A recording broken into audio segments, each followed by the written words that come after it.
Hello everybody. So this is Drake again, and this is going to be a companion video to my recap of 2023, because this is going to cover what I'm currently reading as we speak and what I have on my list for early 2024. Some of the things I have, of course, will be like longer reading projects, and some of them I might have done in the first week or two of 2024. But nonetheless, this is kind of looking forward in companion to looking back. So firstly, I'll start off with my currently reading. So this is a stack right here. As you see, I am reading a book about fresh water. And I imagine at first glance that sounds pretty vague, but actually it fits really well with what I've been interested in lately as far as ecology, and as you'll see, permaculture, and just understanding reality as opposed to getting stuck in a purely human realm that's disconnected from the earth. So fresh water, I'm about 50 pages in or so. So what I've learned so far, I've learned finally what an aquifer actually is. Like, I always had a vague idea, okay, I get it, it's water underground, but I now understand the different kinds of aquifers. I never really understood how wells worked. Like, can you just dig anywhere and water comes out? Like, how are their wells just randomly placed? So I understand wells now. He has a really good explanation on how pollution gets into aquifers, and it's yeah, I mean, you can go down a rabbit hole there. But yeah, really eye-opening so far. He's going to be talking about rivers and just everything there. So really enjoying that. It's balancing out well with my readings on, farming and land management, that kind of thing. So enjoying it. It's published by University of Chicago. So all right, the next one, and I'm not sure if I'm going to stick with this one. So I kind of wanted to just get like a quick fiction read in, and I wanted to try to make it something a little more substantial than maybe what would be easily gone to. So Vineland. So I know I made a video, like, I don't know how long ago, quite a while ago, about trying to read Gravity's Rainbow again. Well, I got like 250 pages in, 300 pages in, and just quit. So yet again, I've stopped reading Gravity's Rainbow. I think that's the third time.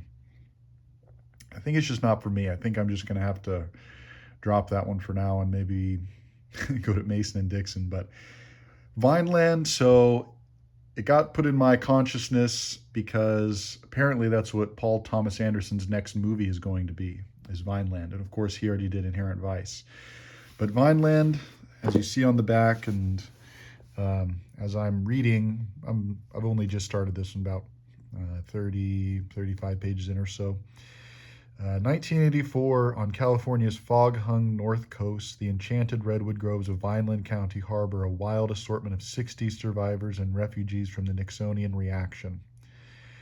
And this connects with one of my other readings I did last year, which is Kirkpatrick Sale, who went to Cornell with Pynchon in the late 50s, who became like a bioregional advocate and signed a declaration, or wanted to secede Vermont from the United States because of corporate reasons, and 9/11 and the Iraq War and all this kind of stuff. So as far as I can tell, Pynchon and, as they say, Kirk Sale have been friends for a while, still to this day. And I get the impression that Pynchon is writing about people like that, more or less. Of course, he takes his quirky turn and all this kind of thing, but my main question I'm trying to answer for myself now is, if everything was obvious by 1970, why did no one do anything about it? Like half of all oil has been burned for energy since 1990. 1990. You know, everyone knew everything by 1990. It was totally obvious what was going on with the climate and pollution and how many millions die a year by air pollution and so on. And apparently, not to say no one did anything, but whatever people did, it wasn't nearly enough. And I'm really trying to figure that out. And I don't know if I'll ever find a good answer, but I think that's kind of one of the questions Pynchon was thinking about with this book, because it deals with father-daughter relationship, and that's more or less what I'm thinking about. I'm thinking about more kind of grandparent to grandchild relationship, because how is it that people born in the 40s who had, you know, the most affluent lives on earth in all of human history in the United States, how did they just vampirically sell out their grandchildren's generation to, you know, whatever we have coming? So I don't know. I'm just trying to figure that out, and I think I might stick with it. We'll see. Be a quick read. And then my third book I'm currently reading is Permaculture: Principles and Pathways Beyond Sustainability. So David Holmgren was one of the, I guess, co-originators of the idea of permaculture, permanent agriculture. I believe the name comes from a book first published in 1910, 1911, I think. Hiram King, Farmers of 40 Centuries on Permanent Agriculture in China, Korea, and Japan. Dover actually has an edition out of that, which I'm interested in. But yeah, permaculture is basically what they say is a design system to try to live on Earth in a way that can be sustainable indefinitely, as opposed to, you know, as George Carlin says, Europeans coming over and taking paradise in North and South America and turning it into mile of mall after mall. And so this book, I'm probably going to be finishing it the next day or two. It's really interesting. It's been really eye-opening for me, and I'd recommend it to anyone who feels like life is out of balance, as my favorite movie says, Koyaanisqatsi. So yeah, this one's really good intro, and it's relatively cheap. The other designer's manual by Bill Mollison, who's the other co-originator, it's like over $100. So I don't know how they expect people to really get into that with it so expensive. But this one's a good $30, easily acquirable book. So Permaculture. And then I'll quickly go over books I'm interested in reading in the next, let's say, 3 months, kind of ballparking it. So looking back briefly, my goal was to double my page count of my reading from, I guess, still last year to this year, so 2022 to 2023. I did that, and I want to try to maybe not double again, because it's kind of hard to just keep doubling, and that's kind of the problem. But I want to keep going. I've doubled my reading count. I want to just keep going. So my current goal is to read, let me see, because 150 pages a week. So depending on the book, that's about average length book every 2 weeks. And I'll definitely be able to exceed that over summer break. But during the school year, it gets pretty hard to read when I'm, because I have almost 200 students. So you can imagine every assignment I have them turn in, that's, a 1,000-page book I have to read. So, but yeah, so 150 pages a week is my general goal. And then that'll put me at a pretty good number when I get to the end of the year, but we'll see. Of course, some books read quicker than others. So anyway, so the books I'm interested in, And I'll just make this really brief. So if you want to hear about more of these or whatever, just feel free to ask in the comments and I can maybe say more than I did. Gabriel Catren, Pleromatica. I'd been waiting for this book for years. Finally came out, and I've cracked it open. Just been reading the introduction now, but awesome. I think one of the most important works of philosophy that I've, has been published in my lifetime, I would say. I mean, I'm no deep reader of philosophy, but I know a decent amount for an amateur reader. So if what's being talked about in philosophy feels like it's not actually dealing with what matters, maybe pick this up. This next one, so I kind of have three parallel tracks with what I've been interested in lately, and I want to keep going with those, and I kind of organize my books that way. So first parallel track, along with the other two, is Native American civilization, culture, language, all that kind of thing. And this connects with that. So this is book, We Have the Right to Exist, a translation of Aboriginal Indigenous thought, the first book ever published from the Anishinaabe Ojibwe perspective. And this is by Black Thistle Press. Yeah, I just wanted a book of Native American philosophy.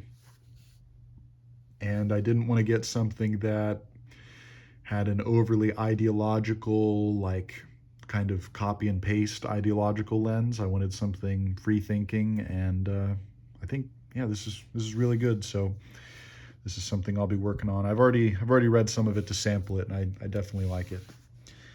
This is one I got early on last year, Hans Blumenberg, but I read part of it and never finished it. So I do want to finish this one. It's about St. Matthew's Passion. Hans Blumenberg was philosopher post World War II, trying to synthesize different philosophical threads, intellectual history threads. And yeah, St. Matthew's Passion.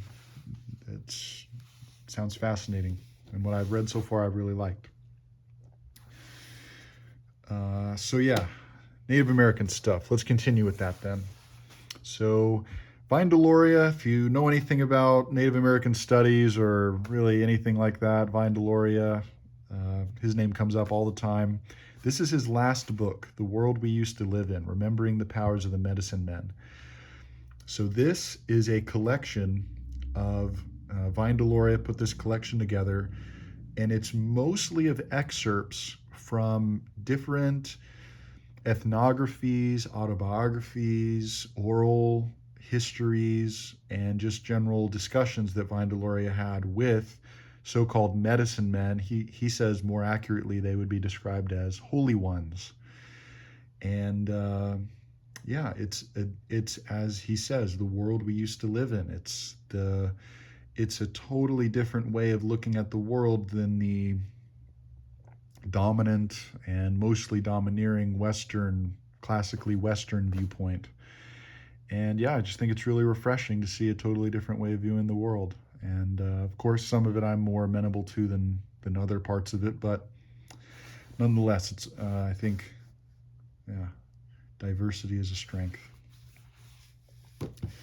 And then I just saw this book won the National Book Award for nonfiction, The Rediscovery of America. One of the books I read this past year is An Indigenous People's History of the United States by Roxanne Dunbar Ortiz, which was, I would say, a little better than decent. Not a strong recommendation from me, but again, it's kind of a different viewpoint. It's definitely strongly revisionist history, so as a book, its faults are the same as what it strongly criticizes in traditional American history. Like, it ignores certain things and overly argues other things, and that's the problem that it claims American history has right now. But I get the idea, it's arguing against it, so it has to do this and that. Okay, but ideally, you would not want to commit the same sins as your intellectual enemies do. So what I'm hoping for, and what I seem to have found so far in my reading, of this book by Ned Blackhawk, The Rediscovery of America, he shows what is neglected when teaching American history. And, I have a fairly good idea of American history as it's normally taught, and which, I didn't learn in school. I didn't learn anything in school in history classes, unfortunately, which is a true shame. And they're trying to cancel history classes left and right, as far as I can tell, but at least in Texas, which is no beacon of intellect. But yeah, Rediscovery of America, I'm looking forward to it. That reminds me, these end papers or whatever, can't remember the correct name, but it's a map of pre-removal native nations. And then, tragically, on the back, there is a map of post-removal, so-called reservations, and just general native nations in general, like the Eastern Cherokee and so on. That's not strictly a reservation. Yeah, that's Ned Blackhawk. He's at Yale now. They got him. But anyway. So yeah, that's one of my tracks, parallel tracks. So kind of Native American history and thought and literature, all that.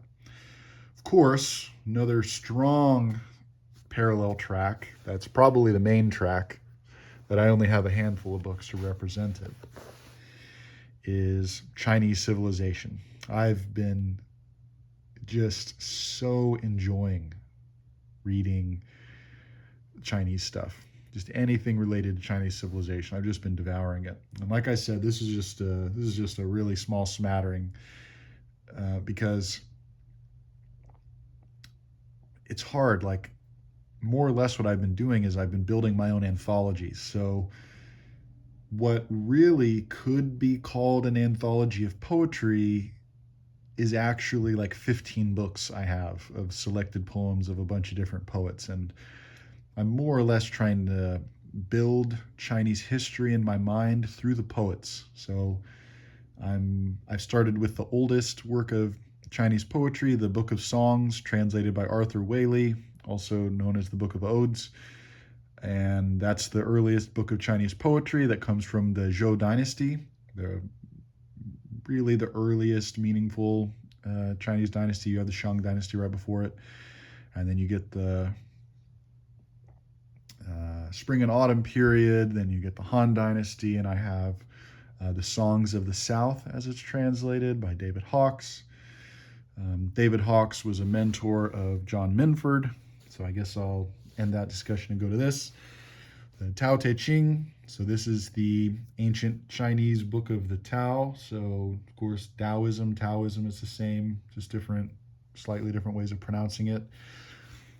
One good thing about this edition is that not only does he translate the book, but he has both Western and Eastern commentators on the Tao Te Ching.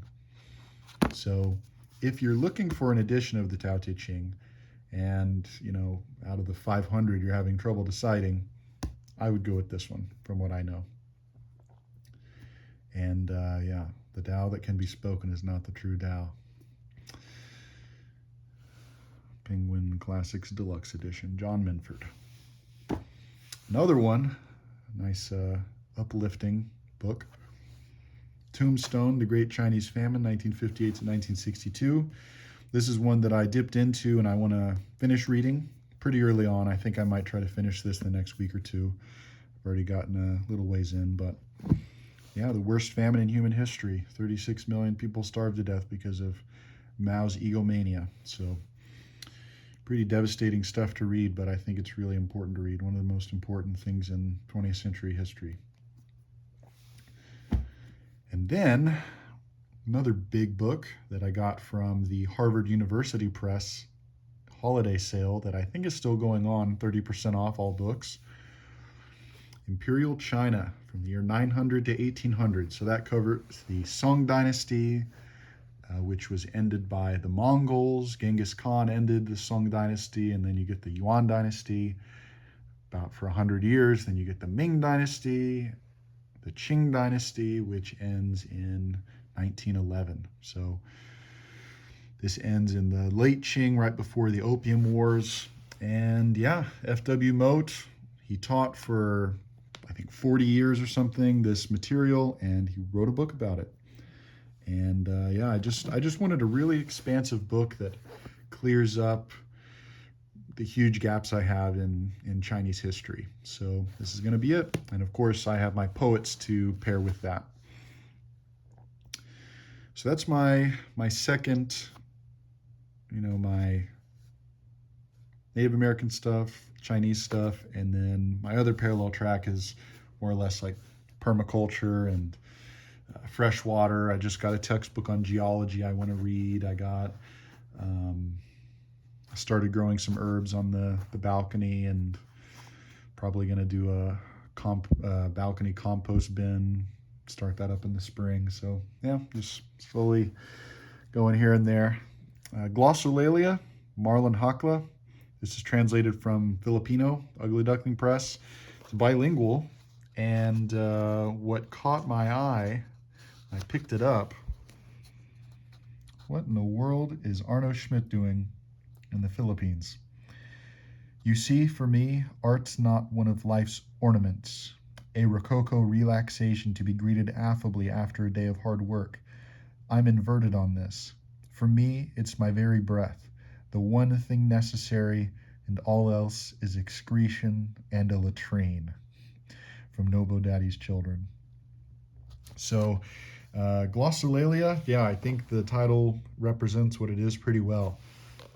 As you can see, it's poems, I think, implicitly, but more or less prose poems, just a train of language, an endless stream, I guess. But yeah, so looking forward to that. Just throw that in there. That's some easy reading. Then we have what I will be reading to teach for the next couple months. We will be spending January in hell, as I've been telling my students before break. We are reading this edition of Dante's Divine Comedy. We're just reading the Inferno, John Ciardi's translation. I'm going to refresh my memory on this in the next couple days, and I'm going to be pairing it with Erich Auerbach, Dante, Poet of the Secular World. And so, yeah, we'll be starting that the day we get back. And then right after Dante, we will be reading my choice, Portrait of the Artist as a Young Man by James Joyce. I am so excited to teach this one. And so I'll be rereading this one as well. But those are readings. This kind of pairs with multiple things, an anthology of native Siberian literature, as you see, forward by N. Scott Momaday, really important Native American author, kind of contemporary. First book came out in 1968, I believe, Housemaid of Dawn. And yeah, it's just put out, University of Minnesota Press. And yeah, Russia's history of colonization and expansion into Siberia really closely mirrors what happened with, I guess, mostly British and Spanish imperialism of the Americas. And of course, the more north you go, in Alaska and so on, and northern Canada, the native groups that live there, some of their lifestyles resemble quite closely what is going on in, the traditional cultures of, especially Eastern Siberia. So, yeah, I've just been trying to connect those dots and see the overlaps between native groups in Siberia and especially North America. I don't have them here because I don't have them yet, but I do want to read books also on Mayan and Aztec literature just to fill in those gaps. But yep, this one here. And last but not least, Always Coming Home by Ursula K. Le Guin. So this is her book from 1985, same year as Blood Meridian. This is the expanded Library of America edition. Survivors of an ecological catastrophe brought on by heedless industrialization. That sounds familiar. The Kesh live in hard-won balance with their environment and between genders. The Gwyn meditates here more deeply and more personally on themes explored in The Left Hand of Darkness and The Dispossessed. I read the, what is it? The Word for World is Forest. Was really unimpressed by that. Didn't like it really at all. Felt like she just wrote it and kind of threw it out there, and it's kind of a throwaway book. I'm not interested in Left Hand of Darkness and The Dispossessed. This seems like her best book, her most intricate and thoughtful and complex book. And comparing it and just pairing it in my mind with Blood Meridian, I think will be really valuable, because the epilogue to Blood Meridian, I think, really reads ecological to me, either having to do with digging oil out of the ground or dealing with nuclear energy. But that's just my current understanding now based on what I'm reading. So yeah, that's what I have down the barrel of 2024. So if you think of anything that you think would pair with any of this, let me know. Let me know what you plan on reading. Maybe if you've read any of these before. And yeah, we've got another year. Death is a gang boss.